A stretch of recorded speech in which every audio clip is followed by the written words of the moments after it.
lots to discuss. Welcome everybody to the market recap show as we're just getting set up here. So thank you so much for joining. We'll fix our chair and get ready to rock and roll with you. We've got a big guest coming up. We got Chris Brecher coming up from Simpler Trading. That should be a lot of fun, as it normally is. We have a lot to talk about right now. And wow, what breaking news. Put up the thing for the topics. What breaking news do we have today, man? And it's the Fed. It's all about the Fed. We got what we expected, but the market continued to fall. And again, Brendan gave us the news, man. It seemed like he was being a little bit hawkish there, talking about looking to maybe make some more decisions as we move forward, possibly one more hike before year end, and then we'll have to look data dependent into the next year. So it's going to be a little bit of a wild ride here. We talked about September being the worst month, and it looks like we're kind of heading that way now as we make that move to the downside today. So again, man, early roll call. A lot of you are here, so let's just say hi to everybody. Sons of Georgia's here right now. JC, Jason, Streamlabs. Hey, what's up, Streamlabs? Michael Lloyd is here as well. So it's going to be a good day so far here as all of the usual suspects are here. Traders stay late, so thank you for staying with me one more time. But we're waiting for FedEx. So if FedEx comes out, we will get that for you ASAP. It will hit on our Trade Ideas scanner. And when that comes through, we will then go right immediately over to Benzinga and find out where that number is and what that number looks like. But for right now today, wow, what a move down. AMC down today, only 1%. I don't know why that's there, but it is. What is moving today? Well, there it is right now. We always talk about this every day, and I don't really know why, but UNG, it's either at the top or the bottom of our sector screen, and today it's at the bottom, down 3.5%. Michael Nosh, you owe me a beer, dude, because we talked about oil, and I was like, I got to get out. Oil today down 1.7% as that continues to push lower right now as well. And then there, man, did we have a humdinger. Like that, Brendan? Of a trade there today on NVIDIA to close the day. And there's the SMH as well, trying to break lower, man. I have this sort of level of 140. We've been talking about that every day on here, looking to see where it goes, 140. But the one that's the most concern for me, the NASDAQ today, taking it on the chin, down 1.4%. That's going to continue to happen, I feel like. We saw the DXY today. We don't have it on the Trade Ideas, but we have UUP. You'll be able to see that. The bullish dollar continues to rear its ugly head. Shout out to Frank Caberna from IG. Make sure you check him out. I believe he's going to be on tomorrow. No, that's right. He's not on tomorrow. He was on yesterday. So go to yesterday's show at 2:45 and you'll hear all about Frank talk about the US dollar and a little bit more macro on that side. But we are pushing higher right now. So that's a UUP. We're waiting for KBH to come through today. But look at this. This goes to Warren Buffett's call. The housing market is down right now. This is the XHB, the home builders. So I don't want to say the housing market, but the home builders ETF right now making these moves. Everyone got so excited when Berkshire filed and showed that some of their new positions were in housing. And I think KBH is one of them. I'm not sure about Lennar or Toll Brothers. There's a bunch of them. But if we're just going to group them all together, look at this. It was released up here, right, in July. But I don't know if it's like a beginning of July type of position, or I guess because he's a longer-term hold, I don't think he would have exited it there. But either way, you're right back into that July number again here with KBH. So that, KHB, sorry, that is the Housing Builders Index. So some of those names that we've been talking about, Lennar, Toll Brothers, and KHB as we wait for, here we go. FedEx is out. So FedEx is out. So it's breaking news right now with FedEx. We're not going to hit it. We'll just go that. We'll go next topic because here comes FedEx and here's Benzinga right now. FedEx beats right now. Wow, that's a nice number. 455 versus 374. A nice number. But look at this. We don't like when we see the reds.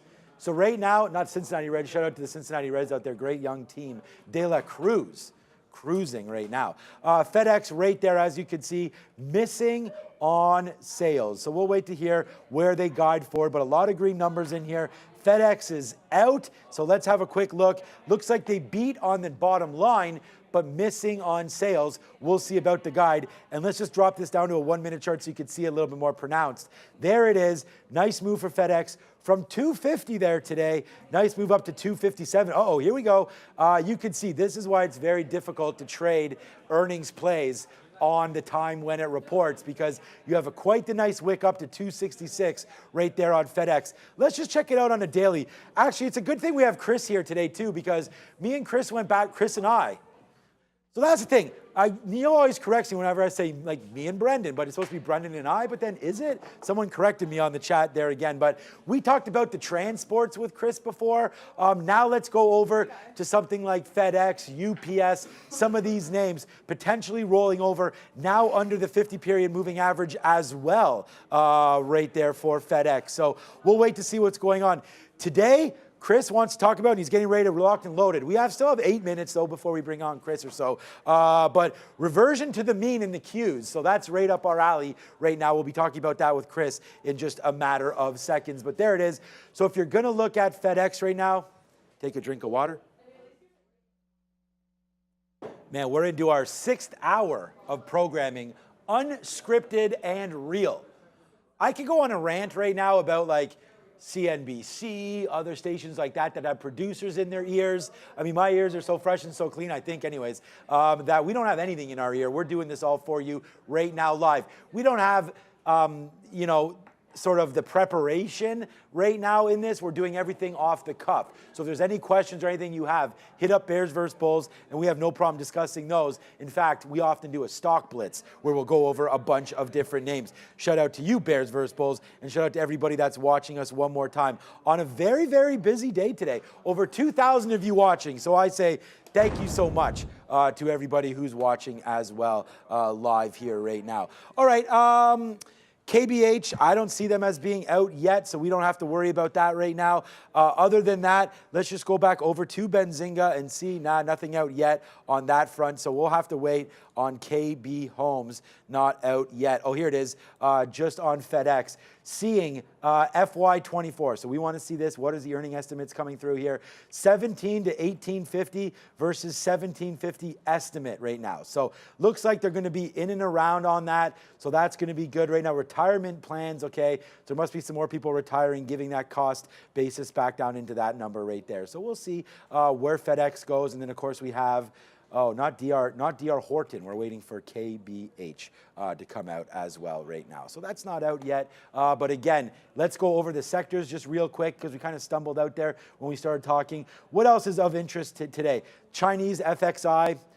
You know, still waiting for 26 to come through there. That's let's go over to a daily chart on this. We already are on a daily. So we talked about this before. Remember on this exact show, we talked about fading $30 right there on FXI. And again, this is the large cap Chinese names. So Baba, PDD, Baidu, some of those names. I wonder if the next shoe to drop, remember there's always the black swan in the market. We had an event called COVID that happened not too long ago. That was kind of unexpected. We had a huge sort of come down on the CDSs and everything with the housing collapse right now. What about a total sort of, I don't want to say a shutdown in China because it's not something that where they're going to get shut down, but what if there's some sort of a technology ban or something like that about US, or what if they go into Taiwan? What if there's something about China right now? Is that a black swan event, or is that sort of priced in? Because I feel like stocks that are like Alibaba, Baidu, PDD, those numbers are coming out pretty clean and look pretty good, but they get faded all the time because there's that sort of macro worry there about China. We've seen sort of Russia, Ukraine. The minute Russia invaded Ukraine, we saw what happened. They completely got shut off, right? No more McDonald's in Russia. Oil supply, food supplies, all of that. Does the US and the rest of the world have sort of the stones to do that to China? Wow. I mean, what kind of a move would happen if that did come back? FedEx also right now expecting to repurchase an additional $1.5 billion of common stock. So that's shooting up FedEx right now into 260. That could cause a nice little bump up right there. Now it's $7.1 billion, adding an additional $1.5 billion is what I'm saying. Cash on hand, $7.1. So they have 7.1 on hand, going to give back 1.5 of that in form, not of a dividend, in a common stock buyback. So that's helping lift these shares as well. And it looks like, for all you market technicians, we're bumping our head against right now, if we can come back over to the screen, we're bumping our head against this 261 or so, 262, 50 period moving average right now on FedEx. So, all right, silver, okay. A nice move upside for silver as well. And we actually brought this to you last week when silver was near the bottom right there. Nice move back up. Let's check out GLD, although GLD should be on here somewhere. There it is right there. Only up 0.1 today. So when we saw the US dollar rip there all afternoon with the DXY, we just talked about UUP as well. Maybe we could talk to Chris about dollar strength. That has to be something. If you're going to trade the Qs, you want to look at the inverse relationship, right? So look at UUP here at the end of the day. So let's call in a 2-minute chart. Look at the move up, right? Look at that move up. Powell takes the podium right here. That's 230. Look at that strong move up in the UUP. This is the bullish dollar, United States dollar. And then look at the Qs with the complete opposite move. Literally on the minute, to the complete opposite move of the dollars. So again, we'll try to think about that more as we trade. Is there a relationship between the dollar and tech names? Yes, there is. We already know that. We saw a huge move down in tech when the dollar was started to rip last year at about this time, right? We had highs in the market back last October. Then all of a sudden, drip, drip, drip. And now we get I think it's down to 38% or so for the year on the NASDAQ, but we've seen a recovery in the dollar over the last couple days, which leads me to this ETF right here.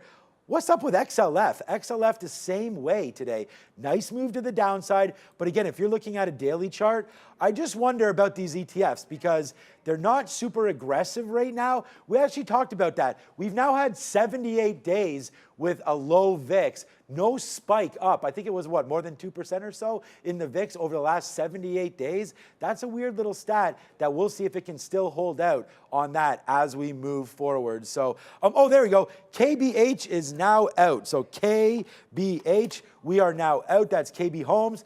All right, so it looks like it's kind of back and forth right now. Let's put on here a quick 1-minute chart if we can come to the screen one more time, Ramin. So there it is, up and down. And it looks like for right now, we're just kind of hovering. Let's see exactly what those numbers are. There it is right now. So KB Homes, earnings estimate, or sorry, EPS beat right there. 180 beats 143. Also sales, we sort of knew that sales would be hot because of the sector. And that, hey, if you want to get into a home right now, you're probably not buying resale. You got to buy from the home builders. Why? Because at least here in the Greater Toronto area, there's not as much inventory up. And the reason why that is that it's just so damn expensive to refinance. So you got to buy from the builders who may be giving you a little bit of incentive right there. 37% decrease over earnings same period last year. 37% decrease, I don't know why that's green, decrease over earnings of $2.86 per share for the same period last year. So that's not great. I would actually expect this to make a little bit of a move down. So KBH right now, not much volume, but you see a nice little flush down to 47. Let's look at it on the daily one more time here before we bring in Chris. Yeah, so again, a float down to 46 and change, not much there. You have a 200 period moving average of 43 and change, top side of 52. So we'll look, it's kind of just in the pocket right here. And of course, the big one, FedEx, coming through right now. Wow, there it goes, man. Here's the tick right here in the aftermarket. We are out ticking the 50-period moving average and looking to take out highs. Watch out for 270. 270 could be in play for FedEx tomorrow. Wow, that was a little bit crazy, man. We talked about earnings. We talked about the Fed there today. And if we're all locked and loaded, Ramin, give me a thumbs up if we are. There's the thumbs up right now. Let's bring in our good friend from Chris Brecher from Simpler Trading. And this is our favorite segment, at least mine. It is Trader Talk. Let's go.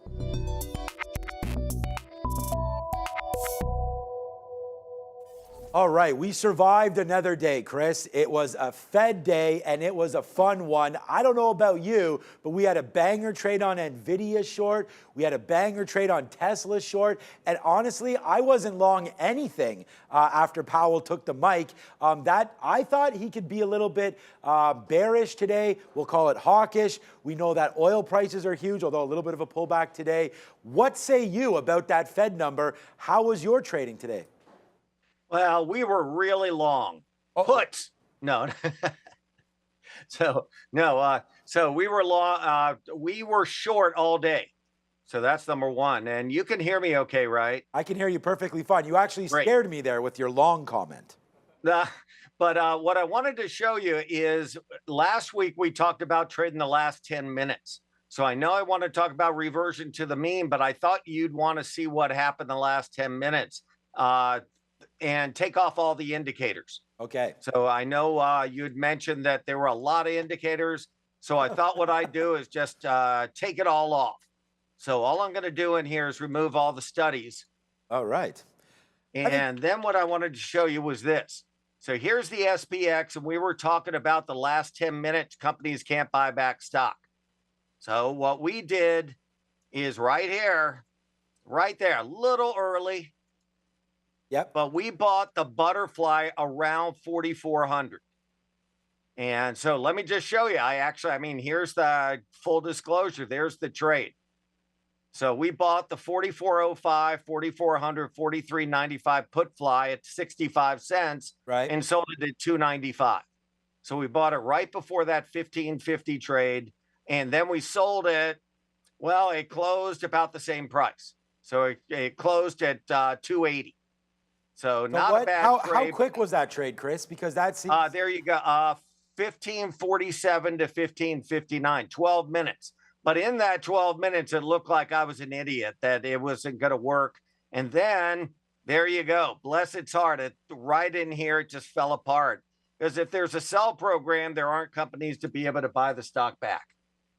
Yeah, so I'm right now just interested because I think that as traders, I mean, you've been around longer than I have, but the market has one of those sort of aspects to it where it's very humbling. And you just said there you were looking like an idiot, and then all of a sudden it turned around into your favor, right?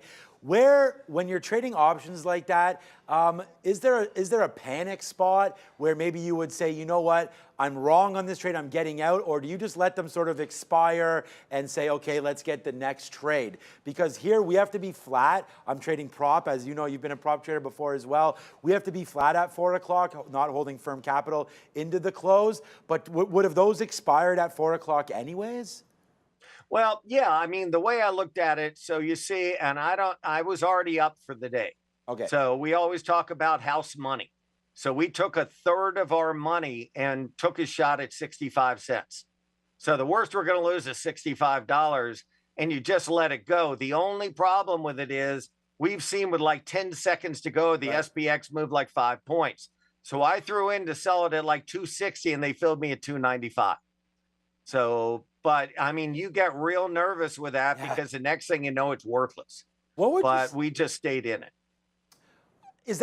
What would you say the hit rate on something like that is? Because obviously you've done the math and it has to pay off more, because to burn $65 is really nothing. And then to get that kind of a big win, I'm guessing you need to have probably, maybe you lose on 3 or 4 to 1, something like that, because that one that wins is going to put you way higher than simply losing 3 in a row. Am I close to being right on that, or? Yeah, I mean, it's the point that, like, usually you don't want to do it over 65 cents. It's just weird. It's like my 65-cent rule, because a lot of times it'll go to $1 and you're like, heck, I gotta, what do I do now?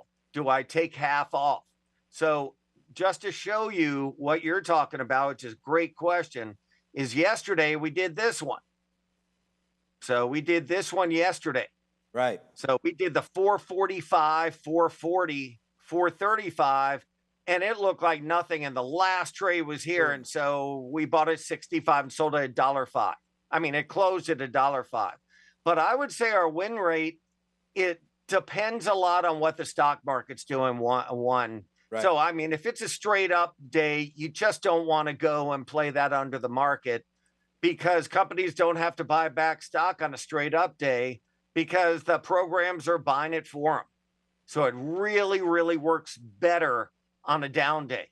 And on a down day, I'd say 70 to 80% we've been right. Okay, wow. But it's also about using house money. We like that. Hey, we talked about that today as well on Tesla because we were already in the money, you know, $3 or $4 on the trade, and we already took out half. And our stop would have put us nicely back into the money regardless. So I do like that. Okay, Chris, I'm going to put you on the spot. Are you ready for this? As long as it's not about the dollar. I don't even have the dollar up here, but sure. Okay, so Anything Chris, else? about the dollar. So what do you think? No, okay, just real quick here. I asked our chat because we have the best chat in the universe. I want to give a big shout out to Sons of Georgia. Would you mind looking at Ford? I mean, people right now are wondering, we do have a strike right now looming or on right now at Ford. There's some talk about maybe getting settled in Canada. Sons of Georgia would like to know your thoughts on Ford coming up here in the fourth quarter, and if there's anything interesting that you're seeing, if you don't mind. I could go over that as well, but actually, come over to my screen. I'll let you set it up right now quickly, Chris. Let Chris set up right now. So if I was going to talk about Ford real quick, I still think, and again, I'm an owner of Ford stock, so there's no doubt that I like the name, but honestly, I'm still thinking Sons of Georgia leading into what's going to be all the AI talk. Electric vehicles has been the talk for 15 years, right? Ford is still well behind on all of that. I mean, I know they have the Mach-E with the Mustang. They also have the F-150, which is going to sell a lot. But those are real expensive. Now you have the Tesla Cybertruck coming out and these bottoms of 1150. Let's see if they hold. You're under the 200 and under the 50. For me, I'm staying short Ford until, I'm not short Ford, I'm long Ford, but I would not buy this name until we break above $13. All right, Mr. Brecher, that was my work on that. Let me throw it over to you. What does Ford look like for you as a possible, let's say he wants to know about the fourth quarter, so let's say into year end, how does Ford look? Well, I'll tell you, is number one, it's acted much better than GM. But the other is you have to get over the ES and where the overall market could go, or it's just going to have a tough time. So, but that, and I'm not trying to go like past the buck. That's the problem. If the SPX goes under here where it is, it could go to 4,300. But yeah, I got to tell you, there's a good way to trade Ford, and that's the options are so darn cheap. Okay. So, you know, you can go into November, because I was just looking at them, buy the 13 calls at 38 cents. So if if everything goes great and the market turns, that's a cheap shot. How much was that? That was a 13 call for expiry when, Chris? November, 58 days from now. Okay, yeah, so the third Friday there in November, I guess. Oh, no, 58 days from now. Oh, yeah, we're only in September. What am I talking about? Yeah, I guess it will be the third Friday. Okay, so that's a good trade there. I like it. Prefer to play it in the options. I think I like that play. And it's nice. Are you more of a Tesla guy or are you more of a legacy? And again, I'm going to talk again. Looking what we're saying right now, I feel like the NASDAQ still has a little bit of room to go down to the downside. I want to kind of take my Ford. If Ford can get back into that $15 range, I think we'll empty it out a little bit and then get into some Tesla, some Uber, and things like that. Where do you stand? Are you an investor at all? Do you hold any of these maybe longer term? I know we talk more short term on the show, but really right now when the market has so many danger signs, right, I'm not doing swing longs, not yet. I have to see some positive divergence between bonds and stocks. As you see, the bond market closed on its low. So it's on its yearly low while the NASDAQ really is still way up there. So I don't have swing longs, but you were talking about humbling. So I'll show you humbling. Uh-oh. So Tesla, here's the good news and the bad news. We shorted Tesla right here. Yep. Right there. And we bought it back there, and I saw the bear flag, and by then I missed it. So we made 2 points, and opportunity loss missed the other 7. But we were already short other things. But you know, there's your humbling for you. I looked so smart for a second, and then like not so hot that I didn't let it ride. Yeah, at least you look smart for a second. We actually we took that Tesla trade as well. We were short today 273 and wound up covering some there at 267, and then it fell down into 263. So we wound up taking about 5 or 6 points. I mean, we'll show that trade to everybody after. But yeah, I have the TLT up right now, and you just mentioned where that's been going. And if you go over to the weekly, look at this. Look at the Treasury. I mean, a huge move down right now on the TLT. That is, of course, the Treasury bond fund here, the 20-year.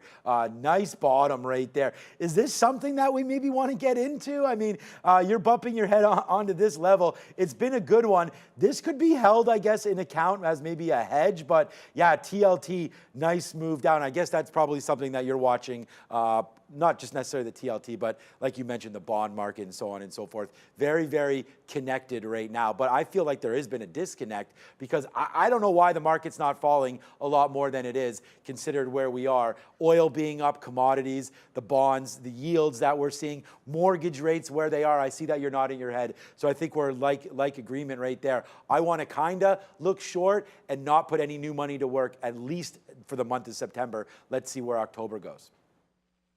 Yep. Do you want to see just, I know I usually have like 1 minute left on why we shorted the QQQ on the opening?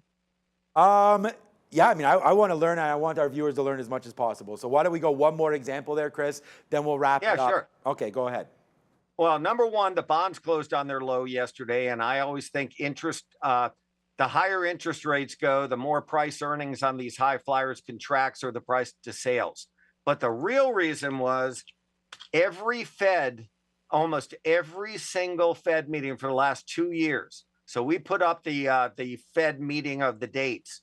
Almost every single one. We went to on demand on Thinkorswim, but you can just go back to your just on a weekly chart. Yep. But almost every single one, when it opened up, it went back to at least be unchanged for the day at least once.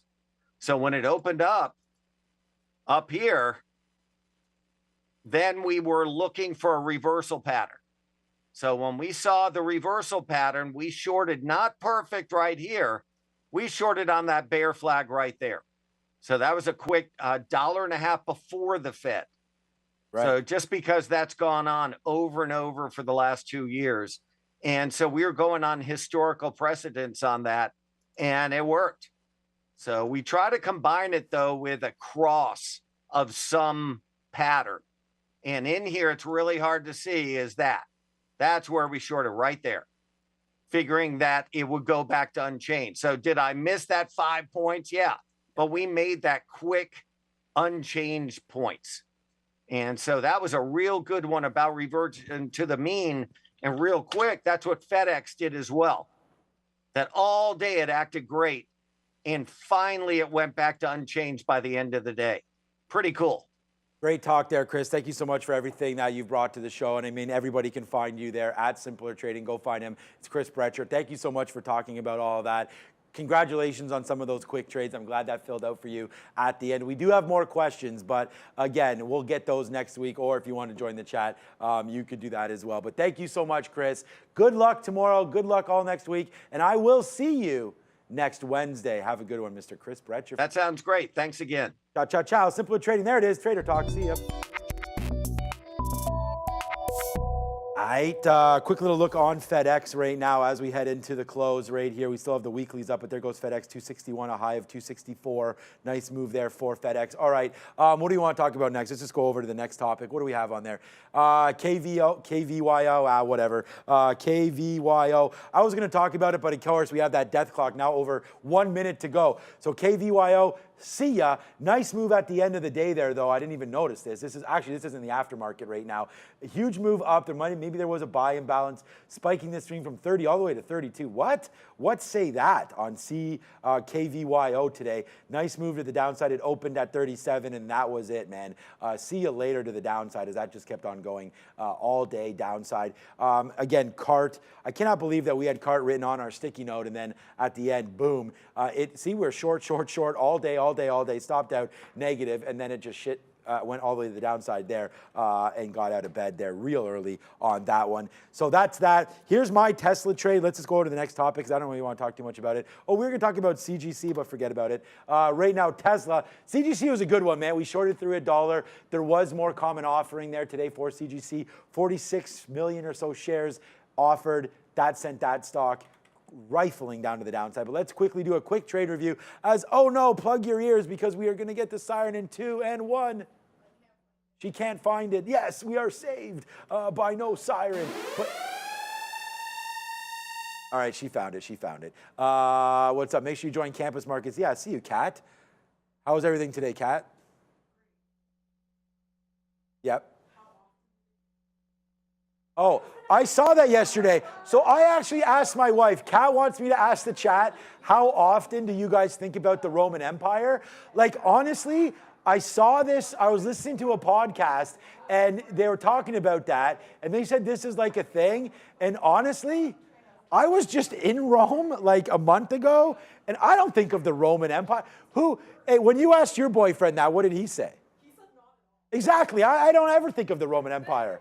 But no, he's not lying because honestly, I don't ever think about it. But the thing about it is now that I think about it, do you know an interesting thing about the Roman Empire is? Why Pecorino and Parmesan and all those cheeses are hard cheeses. And it's because that when the Roman Empire was traveling all through Europe and murdering everybody and taking out villages and all that kind of stuff, what they did was they kept the animals, obviously, so they could eat and build obviously more strength from food and whatnot, and then for work as well. But the Parmesan cheese, the harder cheese lasts longer. So they perfected on these cheeses in order for these warriors or whatever, Roman Empire, right? Whatever they were, gladiators, been able to carry this cheese with them. So because they're just walking all across Europe, right? And so they needed to have these cheeses back in their pocket to hold out, lasting longer, nibbling on cheese. That's why Italians have those,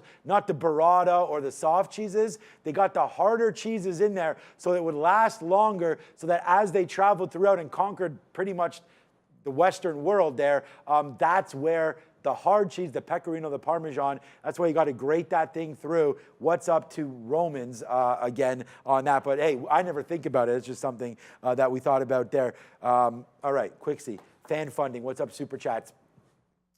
I remember you, Donnie Zimbabwe, and I forget about what you asked about, but that was earlier on. Thank you, Donnie Zimbabwe. William James, Siraj, Larry Summers. New members today, Pretty Panda. We like pandas.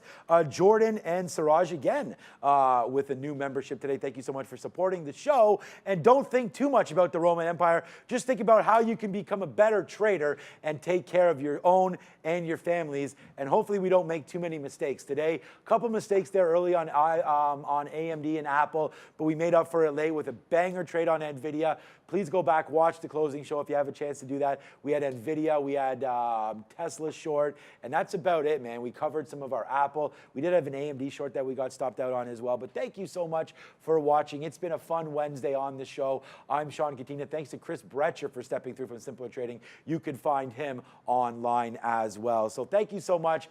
Check us out tomorrow at 8:30, where we'll be right back live for you all day. So for everybody here at Trader TV Live, me and Ramin, we'd like to say thank you so much, and we'll catch you tomorrow. Ciao.